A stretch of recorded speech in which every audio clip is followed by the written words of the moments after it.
الحمد للہ رب العالمین والصلاة والسلام علی سید الانبیاء والمرسلین اما بعد فاعوذ باللہ من الشیطان الرجیم بسم اللہ الرحمن الرحیم۔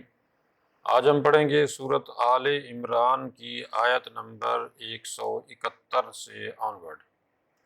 ارشاد باری تعالی ہے یستبشرون بنعمت من اللہ وفضل وان اللہ لا یضیع اجر المؤمنین۔ اس سے پیچھے جو آیات ہیں ان میں بیان یہ ہو رہا ہے کہ جو لوگ غزوہ احد میں 70 کے قریب شہید ہو گئے تھے، اللہ تعالیٰ نے ان کی خوشیوں کی خبر کہ اللہ نے ان کو جب جنت میں نعمتوں سے نوازا تو وہ بہت خوش ہوئے، اور انہوں نے یہ کہا کہ ہمارے جو پیچھے ہمارے بھائی رہ گئے ہیں زندہ مسلمان، ان کو کوئی خوشخبری سناتا کہ ہمیں اللہ تعالیٰ نے جنت میں کن کن نعمتوں سے نواز دیا ہے جہاد میں شہید ہونے کی وجہ سے۔ فرحین بما آتاہم اللہ من فضل، وہ بڑے خوش ہوئے اس بات پہ کہ اللہ تعالیٰ نے ان کو اپنے فضل سے نوازا۔ وَيَسْتَبْشِرُونَ بِالَّذِينَ لَمْ يَلْحَقُوا بِهِم مِّن خَلْفِهِمْ، اپنے پیچھے رہ جانے والے مومن بھائیوں کو وہ یہ خوشخبری سنانا چاہتے تھے کہ ان کو کوئی یہ خبر سنا دے کہ ہم کتنے خوش ہیں اور کتنا اللہ نے ہمیں اس جہاد میں شہادت کی بنا پہ کیا کیا نوازا ہے، کیا کیا نعمتوں سے نوازا ہے۔ تو اللہ رب العزت نے ان کی یہ خبر، ان کی یہ خواہش اللہ رب العزت نے پچھلے لوگوں کو سنائی کہ دیکھو تمہارے مومن بھائی جنت میں پہنچ کر اس طریقے سے خوشیاں منا رہے ہیں، اور یہ کہ اللہ خوف علیہم، ان پر کوئی خوف نہیں ہے، ولا ہم یحزنون، اور نہ ہی وہ غمگین ہیں، بلکہ یستبشرون بنعمت من اللہ وفضل، وہ بہت ہی خوشیاں منا رہے ہیں اللہ کی نعمت پر اور اللہ کے فضل پر کہ ان اللہ لا یضیع اجر المؤمنین، کیونکہ اللہ رب العزت مومنوں کے اجر کو ضائع نہیں فرماتا۔ یعنی مومن جو بھی محنت کرتے ہیں، جو بھی نیکیاں کرتے ہیں، وہ چھوٹی ہیں، وہ بڑی ہیں، وہ کم ہیں، وہ زیادہ ہیں، کچھ بھی ہیں، اللہ رب العزت نہ صرف ان کو ریکارڈ فرماتا ہے، ان کی قدر فرماتا ہے، بلکہ ان نیکیوں کو پالتا اور بڑھاتا ہے، مطلب اس میں اور زیادہ اپنی طرف سے بینیفٹ ڈالتا ہے، ان کو کئی گنا کر دیتا ہے، کم سے کم تو 10 گنا ہے، اور زیادہ سے زیادہ کی کوئی حد ہی نہیں رکھی، بلکہ فرمایا واللہ یضاعف لمن یشاء، جس کے لیے پھر چاہتا ہے وہ اس کے لیے جتنا وہ چاہتا ہے اتنا گناہ کر دیتا ہے۔ اب وہ 100 گنا ہے، 1000 گنا ہے، لاکھ گنا ہے، کروڑ گنا ہے، خرب گنا ہے، کتنا ہے، یہ اللہ تعالیٰ کی عطا پر ہے، اپنی شان کے مطابق وہ عطا فرماتا ہے۔ اور پھر فرمایا کہ الذین استجابوا للہ والرسول من بعد ما اصابہم القرح، اب اللہ رب العزت ان مومنوں کی شان بھی بیان فرما رہا ہے، ان مجاہدین کی بھی جو زندہ تو رہ گئے مگر زخم خوردہ تھے، انہوں نے بہت تکلیف اٹھائی، ان کے بہت سارے لوگ شدید زخمی ہو گئے تھے، کیونکہ خالد بن ولید جو بھی مسلمان نہیں ہوئے تھے، وہ جب پہاڑ پہ چڑھ گئے، ان کا لشکر، ان کا گروہ، تو انہوں نے بہت سارے مسلمانوں کو زخمی کیا، اور اس طرح سے یہ زخم خوردہ مجاہدین کا بھی ایمان کا یہ عالم تھا کہ انہوں نے اللہ کے رسول صلی اللہ علیہ وسلم کا نہ صرف ساتھ نہیں چھوڑا بلکہ جان قربان کرنے کے لیے تیار ہو گئے، اور مزید برآں یہ کہ جب رسول اللہ صلی اللہ علیہ وسلم نے حکم دیا ان سارے زخمی مجاہدین کو کہ اب دوبارہ ان کے پیچھے جانا ہے، وہ تو چلے گئے تھے چھوڑ کر میدان احد کو، یعنی کفار مکہ،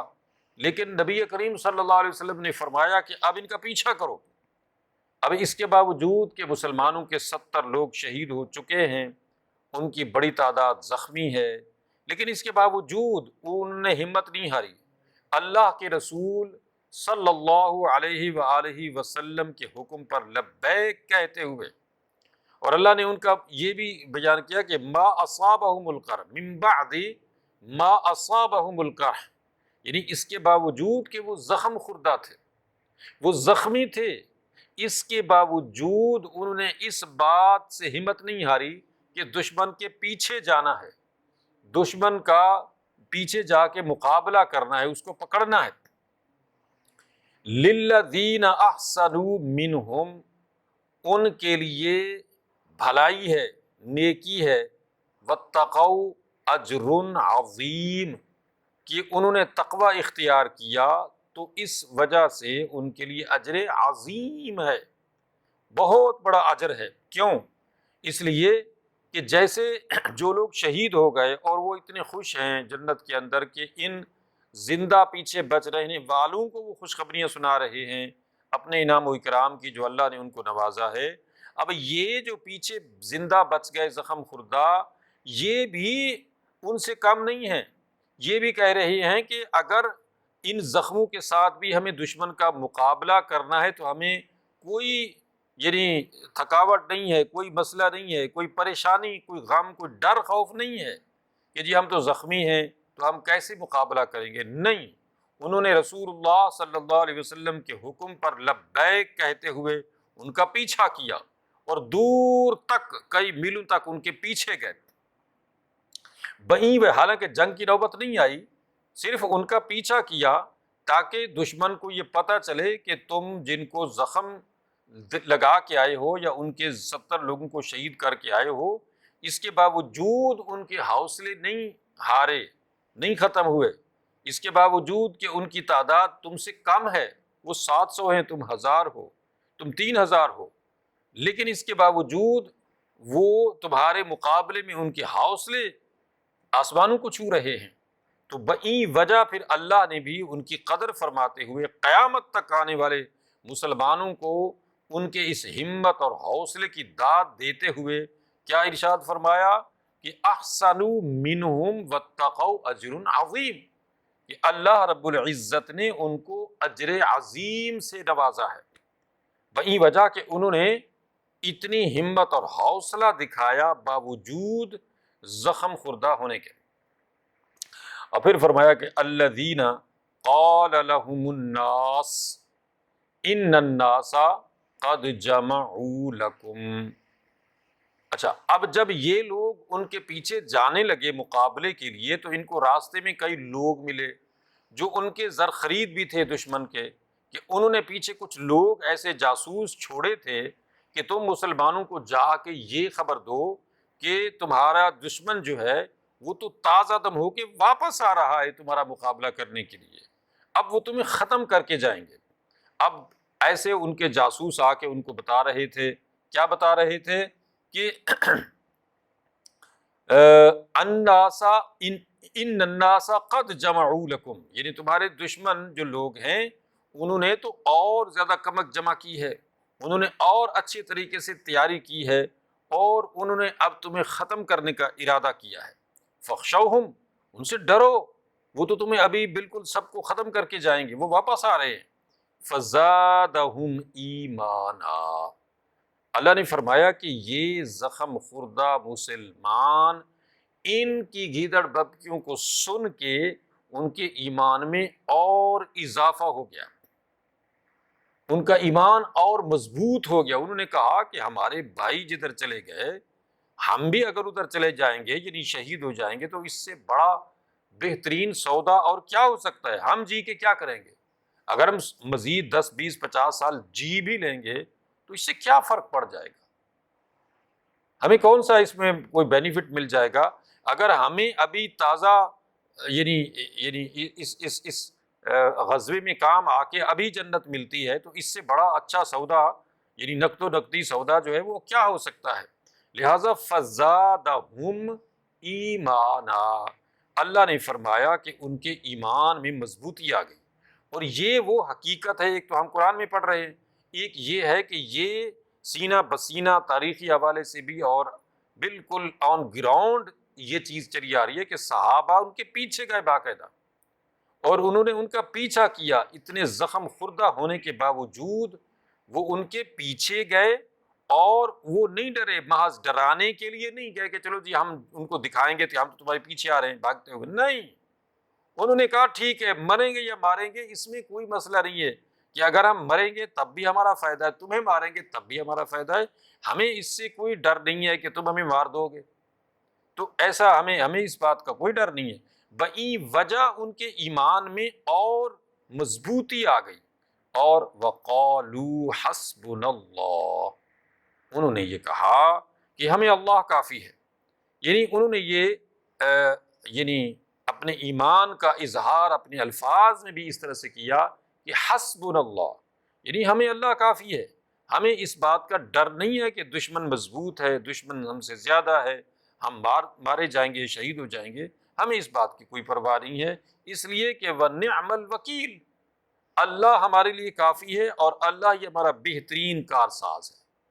یعنی ہمیں ایسی باتوں سے مت ڈراؤ کہ ہمارا دشمن بہت مضبوط ہے، وہ نئی کمک لے کے آ رہا ہے، ہمیں اس سے کوئی یعنی ڈر اور خوف نہیں۔ یہ ہے مسلمانوں کی کامیابی کا اصل راز، یعنی اس کے باوجود کہ ان کا دشمن مضبوط بھی تھا، ان کا دشمن واپس بھی آ رہا تھا، ان کا ارادہ بھی تھا کہ ان کو ڈرایا جائے، دھمکایا جائے، اور ظاہر ہے اگر مسلمان ڈرتے اور دھمکی میں آ جاتے یا بھاگتے، اور ان کی تعداد بھی کم تھی تو دشمن کی تعداد زیادہ بھی تھی، لہٰذا وہ ان کو نقصان پہنچا سکتے تھے، لیکن مسلمانوں کے ہمت اور حوصلے کو دیکھتے ہوئے جب انہوں نے دیکھا کہ وہ تو ہمارے پیچھے آ رہے ہیں تو وہ بھاگ گئے۔ لہٰذا مسلمانوں کا یہ ہمت اور حوصلہ قیامت تک کے لیے اللہ کی طرف سے ایک پریڈکشن ہے، ایک پیشین گوئی ہے، کہ اگر وہ کسی بھی پوزیشن میں ہوں، یعنی دشمن میں ظاہر ہے ان کے مقابلے میں اور کیا پوزیشن ہوگی، کہ مسلمانوں کی پوزیشن ہر لحاظ سے کم تھی، اسلحے کے لحاظ سے، تعداد کے لحاظ سے دشمن کے مقابلے میں بہت کم تھے، لیکن صرف ہمت ایمانی، قوت ایمانی جو ہے ان کا ساتھ دے رہی تھی، بہی وجہ جنگ کی نوبت ہی نہیں آئی دوبارہ، اور وہ مسلمانوں کے صرف ہمت اور حوصلے سے ڈر کر بھاگ گئے۔ یہ ہے اصل راز کامیابی کا، کہ جب مسلمانوں کے اندر یہ نڈر پنا آ جائے گا، یہ ایمانی قوت آ جائے گی، تو دشمن ان کے سامنے کبھی بھی ٹھہر نہیں سکے گا، ریت کے ڈھیر کی طرح خسو خاشاک ہو جائے گا۔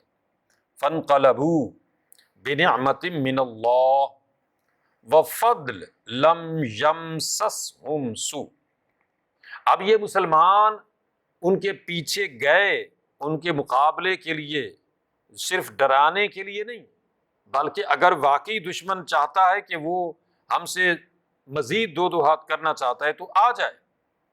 ہم زخم خوردہ ہیں، ہمیں اس کی کوئی پرواہ نہیں۔ بئی وجہ اللہ نے فرمایا پھر یہ مسلمان واپس آئے اللہ کی نعمت اور فضل کے ساتھ، بئی طور کہ ان کو اب کوئی نقصان نہیں پہنچا، یعنی دوبارہ جنگ کی نوبت ہی نہیں آئی، اس لیے کہ ان کا حوصلہ اتنا بلند تھا کہ ان کے حوصلے کی دہشت اتنی بیٹھی ان کے دلوں کے اوپر کہ وہ بھاگ گئے۔ واتبعوا رضوان اللہ، اور کامیابی کا راز یہ تھا کہ انہوں نے اللہ کی رضا کا اتباع کیا تھا، اور ظاہر ہے کہ اللہ کے رسول صلی اللہ علیہ وسلم نے ان کو حکم دیا تھا کہ ان کا پیچھا کرنا ہے، تم زخمی ہو، تم تھکے ہوئے ہو، سارا معاملہ ہے، اور ظاہر ہے تمہارے ساتھی 70 کے قریب شہید بھی ہوئے، ان سب کا غم ہے، ایک لحاظ سے ایک ظاہر ہے کہ ایک اتنی بڑی جو ہے وہ ایک یعنی چوٹ لگی ہوئی ہے، لیکن اس کے باوجود انہوں نے اللہ کے رسول صلی اللہ علیہ وسلم کے حکم پر جب لبیک کہی تو اللہ نے اتنی قدر فرمائی کہ واتبعوا رضوان اللہ، یعنی ان لوگوں نے، ان زخم خوردہ مجاہدین صحابہ نے اللہ کی رضا کا اتباع کیا، جب انہوں نے اللہ کے رسول کے حکم پر لبیک کہا نا تو انہوں نے اللہ کی یعنی رضا حاصل کر لی۔ واللہ ذو فضل عظیم، اس لیے کہ اللہ تعالی بڑے فضل والا ہے، یعنی اللہ تعالیٰ بڑا فضل فرماتا ہے کہ جب کوئی اللہ کی طرف آتا ہے تو اللہ تعالیٰ کس طرح سے انعام و اکرام سے نوازتا ہے۔ یعنی اب جب ان لوگوں نے اللہ پر بھروسہ کرتے ہوئے زخم خوردہ ہونے کے باوجود پیچھا کیا تو اللہ تعالیٰ نے ان کا روب ان دشمنوں پر ایسا ڈالا کہ جنگ کی نوبت ہی نہیں آئی، وہ بھاگ گئے اور یہ سکون سے اپنا واپس آئے۔ انما ذالکم الشیطان یخوف اولیاء۔ اب اللہ تعالیٰ ایک راز کی بات مسلمانوں کو، قیامت تک کے مسلمانوں کو، ان مسلمانوں کو بھی جو اس ٹائم تھے اور آج کے اور قیامت تک آنے والے لوگوں کو ایک راز کی بات بتا رہے ہیں، اور وہ یہ ہے کہ انما ذالکم الشیطان، یہ جو لوگ ہیں نا تمہارے دشمن، یہ شیطان ہیں۔ اور شیطان کیا ہے؟ یخوف اولیاءہ، کہ وہ جو ہے اپنے شیطانوں کے ساتھ ملا ہوا ہے، تو وہ تمہیں جو ہے جو اس کے اولیاء ہیں تمہیں خوف دلاتے ہیں، تمہیں ان سے ڈرنا نہیں ہے، ان سے خوف نہیں کھانا ہے۔ فلا تخافوہم، ان سے خوف نہیں کھانا، یہ تو شیطانی لشکر ہے، ان کے اندر سکت ہی نہیں ہے، یہ محض ایسے بظاہر سب کچھ ہے لیکن ان کے اندر کچھ نہیں ہے۔ اور یہ وہ حقیقت ہے جو ہم نے بدر میں دیکھی، جو ہم نے احد میں دیکھی، حنین میں دیکھی، احزاب میں دیکھی، اور پھر افغانستان میں بھی دیکھی اور کئی جگہوں پہ دیکھی، کہ جہاں مسلمانوں کی تعداد اور اسلحہ نہ ہونے کے برابر تھا دشمن کے مقابلے میں، لیکن ان میں ایمانی قوت تھی، بئی وجہ اللہ رب العزت نے مسلمانوں کو سرخرو فرمایا۔ اور اس لیے یہ راز کی بات مسلمانوں کو بتا دی کہ اس شیطانی لشکر سے تم نے خوف نہیں کھانا ہے، اس لیے کہ ان میں کچھ نہیں ہے، یہ بظاہر تو بہت کچھ ہیں لیکن اندر خانے ان میں ہمت نہیں ہے، ان میں طاقت نہیں ہے۔ وخافون، ہاں مجھ سے ڈرو میرے بندو، مجھ سے ڈرو کہ میں تمہارا خدا ہوں، میں تمہارا رازق ہوں، میں تمہارا خالق ہوں، مجھ سے ڈرو ان کنتم مؤمنین، اگر تم مومن ہو۔ یعنی مومن کی نشانی یہ ہے کہ وہ اللہ تعالیٰ سے ڈرتا ہے، اللہ کے علاوہ مومن کبھی کسی سے نہیں ڈرتا ہے۔ تو جب مومن اللہ سے ڈرتا ہے نا تو پھر کیا ہوتا ہے؟ پھر اللہ تعالیٰ کا خصوصی انعام و اکرام من جملہ دیگر بہت سے انعامات و اکرام کے یہ بھی ہوتا ہے کہ مسلمانوں کا رعب اور دبدبہ ایسا یعنی اللہ تعالیٰ کریٹ کر دیتا ہے کہ دشمن ان سے لرزتے ہیں۔ یہ محض باتیں نہیں ہیں، وہ تو صحابہ تھے، چلیں وہ اللہ کے رسول ان میں تھے، مان لیا، وہ ظاہر ہے اتنا بڑا یعنی برکتیں تھیں ساری، لیکن آج کے دور میں بھی ہم نے دیکھا 1400 سال بعد بھی تھوڑی سی بھی رمق مسلمانوں نے دکھائی افغانستان میں، تو ان لوگوں کے اندر اللہ نے ایسی برکت ڈالی کہ ان کا رعب اور دبدبہ 48 نیٹو ممالک برداشت نہ کر سکے۔ یہ ہے وہ ایمانی قوت اور ایمانی طاقت کہ جس کے بلبوتے پر اللہ رب العزت مسلمانوں کو خصوصی جو پروٹوکول دیتا ہے کہ ان کا رعب اور دبدبہ دشمنوں کے اوپر ڈال دیتا ہے، باوجود ہے کہ دشمن بظاہر مسلمانوں کے مقابلے میں مضبوط ہوتا ہے، زیادہ ہوتا ہے، اسلحہ ساری چیزیں زیادہ تھیں، نیٹو کے پاس جو کچھ تھا افغانیوں کے پاس اس کے مقابلے میں کچھ بھی نہیں تھا، لیکن کیا تھا؟ صرف ایمانی قوت تھی۔ اور یہ ہے جو اللہ نے یہ راز بتا دیا ہے کہ اگر انتم الاعلون ان کنتم مؤمنین، یعنی اگر تم مومن ہوئے تو تم ہی غالب رہو گے۔ تمہارا دشمن کتنا بڑا ہے، اس کے پاس کتنا مہلک ہتھیار ہیں، اس کی تم نے کوئی پرواہ نہیں کرنی ہے، ہاں بھروسہ کرنا ہے اللہ کے اوپر، تو پھر اللہ تعالیٰ کی دیکھو مدد کیسے شامل حال ہوتی ہے۔ اور پھر فرمایا کہ وَلَا يَحْزُنْكَ الَّذِينَ يُسَارِعُونَ فِي الْكُفْرِ، کہ تمہیں غمگین نہ کرے وہ لوگ جو کفر میں دوڑ دھوپ کر رہے ہیں، اِنَّهُمْ لَن يَضُرُّوا اللَّهَ شَيْئًا، بے شک وہ اللہ تعالیٰ کا کوئی نقصان نہیں کر رہے۔ یرید اللہ اللہ یجعل لہم حظا فی الآخرہ، اللہ تعالیٰ نے ان کو زندہ رکھا ہوا ہے، اللہ چاہے تو موت دے دے۔ 8 بلین میں سے 5 بلین نان مسلم ہیں، اللہ چاہے تو ان 5 بلین کو آنن فانن موت دے دے، لیکن نہیں دیتا۔ ان کے بچے بھی پیدا ہو رہے ہیں، ان کے کاروبار بھی ہو رہے ہیں، اور یہ کیا ہے؟ یہ ہے وہ چیز جو اس آیت میں اللہ نے بیان کی ہے، اور اس طرح کی اور بھی بہت ساری آیات ہیں جن میں یہ راز بتایا گیا ہے کہ کیوں شیطان زندہ ہیں، شیطان کے فالوورز زندہ ہیں، کفار مشرکین منافقین زندہ ہیں، اور ان کے پاس قوت بھی ہے۔ وہ اس لیے ہے کہ یرید اللہ اللہ یجعل لہم حظا فی الآخرہ، تاکہ اللہ یہ چاہتا ہے تاکہ ان کا آخرت میں کوئی حصہ نہ ہو، جنت کے لیے، بخشش کے لیے، شفاعت کے لیے، سوائے جہنم کی آگ کے۔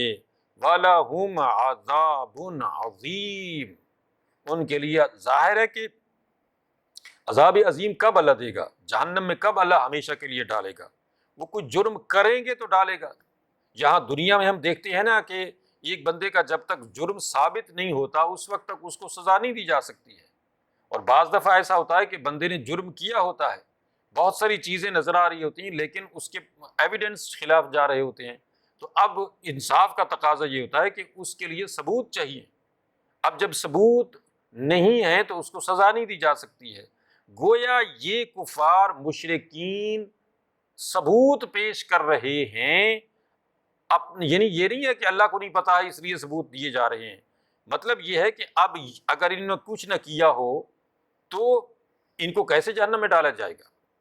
اب جب ان کو جہنم میں ڈالا جائے گا ان کے کرتوتوں کی بنا پہ، اور ان سے کہا جائے گا کہ الم یأتکم رسل منکم یتلون علیکم آیات ربکم وینذرونکم لقاء یومکم ھذا، کیا تمہارے پاس رسول نہیں آئے تھے؟ تمہارے پاس اللہ کی کوئی کتاب نہیں آئی تھی؟ تمہیں کوئی پیغام نہیں ملا تھا اس دن کے حوالے سے کہ یہ جنت ہے، دوزخ ہے، حساب و کتاب ہے؟ کچھ نہیں پتا تھا، تو وہ کیا کہیں گے؟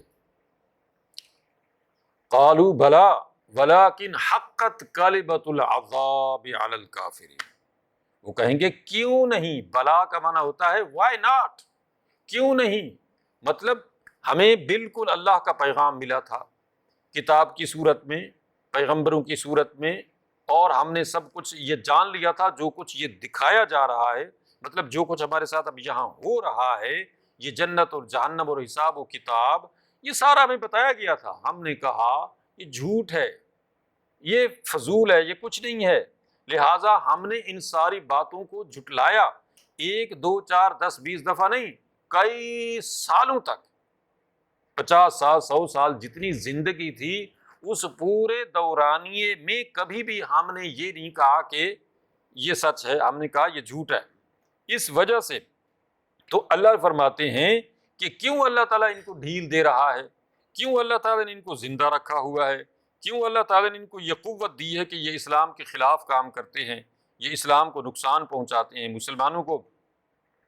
نقصان پہنچاتے ہیں۔ اللہ تو قادر ہے کہ ان کو روک دے یا ان کو ختم کر دے، لیکن کیوں ایسا نہیں کرتا؟ اس لیے کہ یرید اللہ